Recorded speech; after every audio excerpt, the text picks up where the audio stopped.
lineup.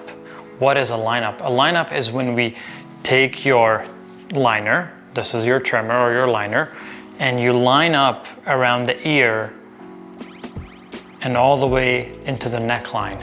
And this is what it would look like. You take your liner and you line up right around the ear. Now obviously this is a mannequin, so the mannequin's not gonna have any hair on the neck or anything like that.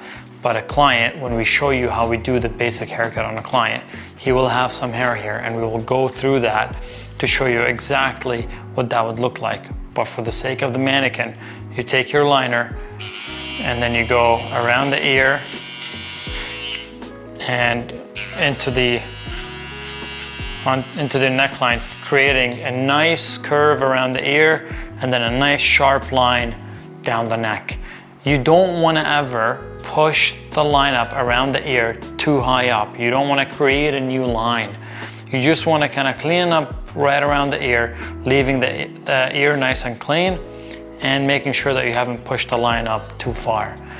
Now, this is a lineup around the ear. There's a lineup that we call a forehead lineup, and that's when you can line up the forehead for a client if they have like little baby hairs.